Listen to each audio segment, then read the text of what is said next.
and continuing my series on working with various demons and demonic gatekeepers.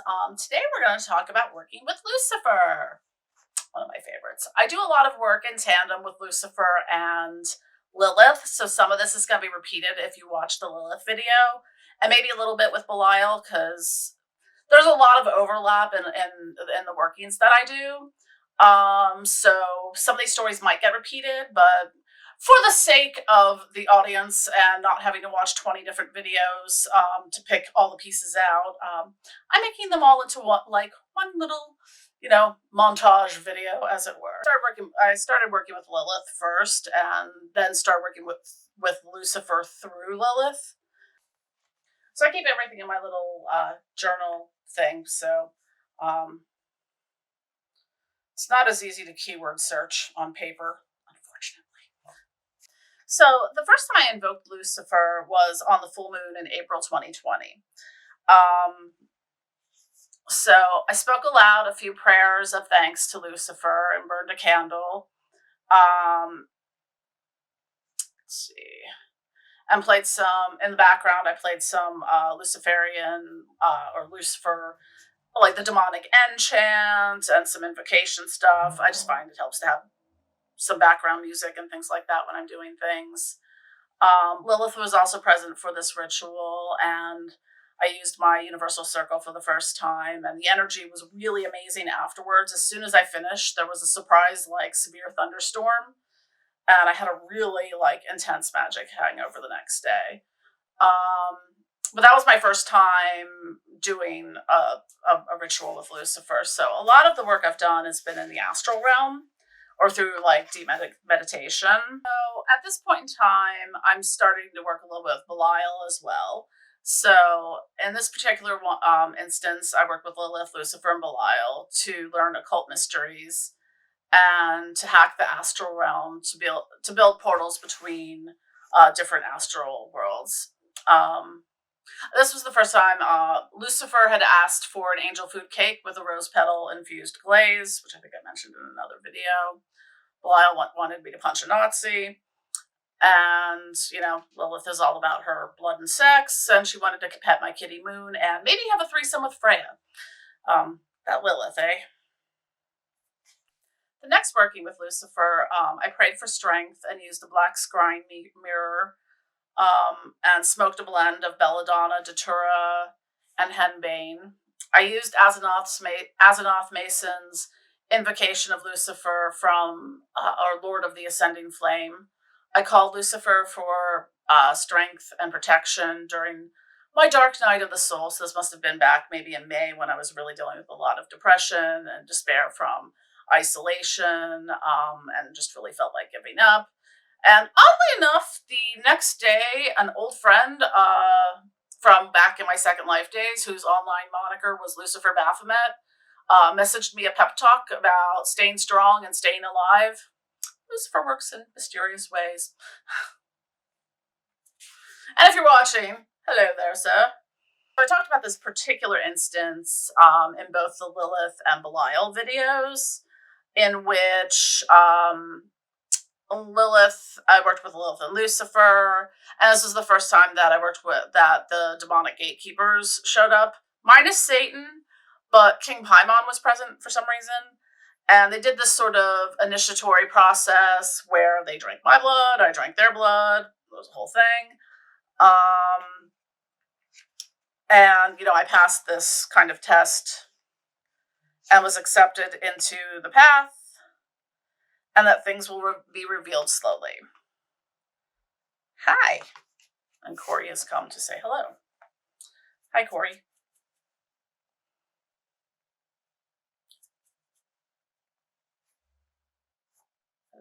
So Corey has decided to join us because if you're a cat owner, if you're holding a book in your hand, that's the cats are like, oh, we want attention now. We're going to rub our face on the book and try to knock it out of your hands.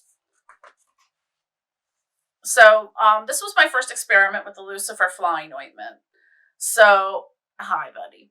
Yes, I love you. I used I created a Lucifer playlist. I'll link it below. And meditation within Lucifer's realm. I felt my wings for the first time, shadowy, wispy, and soft. Corey. I was drawn to Lucifer's dark tower, drawn upwards. My body was sort of back, I was on my back, sort of, but my arms and legs were sort of dangling. And kind of like he pulled me up to the perch on top of his tower. Flew during parts of the journey. We talked about souls, and he said to me, the enlightened have two souls, a dark soul and one of light. Amamon is his dark soul, Lucifer is his light soul. To become enlightened, to ascension, the souls have to merge and balance. I couldn't get a fix on how he looked due to pop cultural and film references of Lucifer, so at this first time. So he also said that some people are half-lights, NPCs, non-player characters. Not soulless, but unenlightened and not seeking ascension. Lucifer... Oh, that explains it. Lucifer wanted me to get some black roses, which are actually now dried and hanging on the wall to the side of my bed. So that's where that came from. So I did a blindside evocation with Lucifer and Satan. The pact was to work the left-hand path, witnessed by the gatekeepers. I asked the gatekeepers how they would present themselves to me. At this time, because when I'd worked with them in that previous one, they were just sort of like robed figures. And a lot of times when they do appear, and this will kind of be a common theme throughout some of the other videos, is that when they all appear together, they're more like uniform, like you kind of can't tell them all apart. Like, they just have cloaks on and stuff like that. So, I asked the gatekeepers how they would present themselves to me. What their physical form would be. Belial had a hat and fedora, a trench coat, sort of a shifty film noir gentleman, and he had this lispy, hissing kind of voice. I forget what Azazel had said. Abaddon was wearing a suit of fire. Lucifuge was a nerdy Germanic accountant with circular glasses. Beelzebub was a human fly hybrid. All I wrote for Baal was that he was golden, and I completely left out Asmodeus. Poor Asmodeus. I asked I don't know if this is the same instance or another one, but I asked Lilith, Lucifer, and Belial about the Infernal Empire. They said it is the space between the conscious realm and the astral realm, but exists within us all. As in, we are all our own gods. We are also our own adversary / Satan as well. Balance between. Satan is rising, not as one human, but as us all.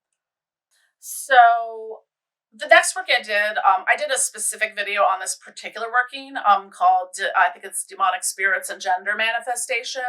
And that mostly involved Lilith, Lucifer, Belial, and Azazel. So if you want to check that on my channel, it should be in the Working with Demons playlist.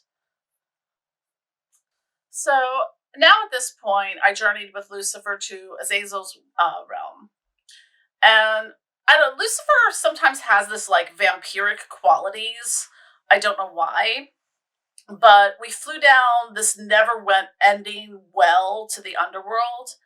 And I entered Azazel's realm for the first time. So I'm going to get into that more on the Azazel video, because that's kind of what on that particular story. It was just that Lucifer kind of did the intro for that. Summer solstice, so that's like end of June, I guess, at this point, or mid-June, I don't know. Timelines are weird. So had a threesome with Lilith and Lucifer. Lucifer had long black hair and black wings, and orgasms pure white light.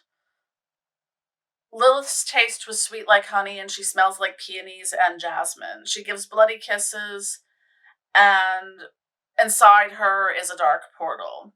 We rode lightning bolts to the Underworld to summon the rest of the gatekeepers. So, I think I went over this maybe in the Belial video. So my body was in the center of the room. Lilith and Lucifer on one end, Satan in the other, Belial, Azazel, and then the other gatekeepers. Satan finally spoke to me. He said so many things, but the one thing that kind of comes up a lot in this is that they're fast tracking my path working because I have an important role to play in everything. This is a little later. I don't know if this is late June or early July, but I sought solace with Lilith and Lucifer. I transformed into an owl and flew up to Lilith's temple. We both transformed into owls and flew over to Lucifer. They both did some energetic healing and working on me. Later, I went to Belial's cave, and we went to the Cave of Reflections, which I talked about in the Belial video. I don't remember much beyond that. Oh, here's the point at which I ordered 24 black roses for myself, because Lucifer wanted me to get black roses for some reason, which I eventually figured out. It's personal. I started talking with Lilith and the gatekeepers about doing a pact, and I had done a whole pact ritual and then decided that, you know what, fuck this, and I burnt it, so I'm going to redo the pact at some point. So I met up with Lucifer and Lilith to introduce me to Lucifer Drofacal. They said he can be hard to pinpoint because he works multiple overlapping timelines in overlapping realms. We finally met him somewhere. I'm not entirely sure where yet. This is the point where I did the pact working ritual with Lilith and the 9 demonic gatekeepers on the full moon with a lunar eclipse. So it must have been, I don't know, we had one in June and July. So it was probably July. I also spoke in tongues for the first time when I was working with Lucifuge. I haven't done a whole lot of work with Lucifuge yet, so that's kind of about all of where I'm at right now. And in one of the more recent pathworkings, they said that I've been unknowingly pathworking since 2011 in my own pursuit of becoming a better person, addressing my emotional issues and mental health, and making changes to my life and continuing to do so. So, go me. So I've actually done a lot more workings with Lucifer. Apparently didn't write all of them down. I do meditate a lot.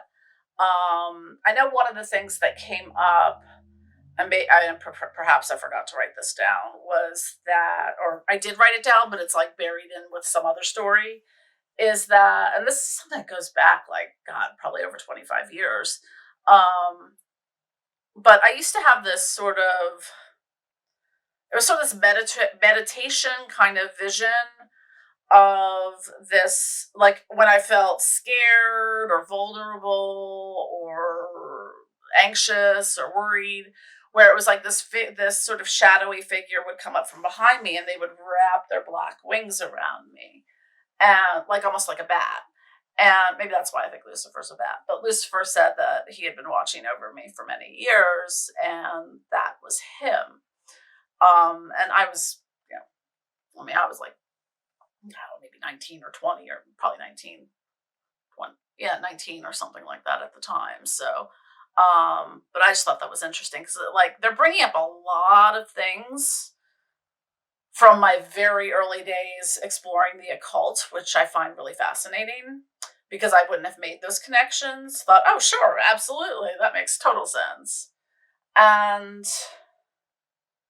in a recent but in a recent working with Lucifer, I don't know if we were having like sex, but I remember being with him and he sort of like wrapped his wings around, I feel like I was sitting on him and he wrapped his wings like over me like a shell, which was really interesting, but they were white this time. I like working with Lucifer and Lilith a lot in tandem, and the gatekeepers as well. Probably out of everyone I've worked with so far, the two closest to my heart are Lilith and Lucifer. And but I'm continuing to work with them and the other gatekeepers and some other. I started working with Hecate recently. So that's my little bit of my Lucifer journey, and yeah. So stay tuned. I will be doing more videos because I've been working with Azazel and Abaddon more. Just started with Lucifuge, but I don't really have enough to do like a whole video on and things like that. So, anyways, thanks for watching, and don't forget to click like and subscribe. And thanks once again to my Patreon supporters.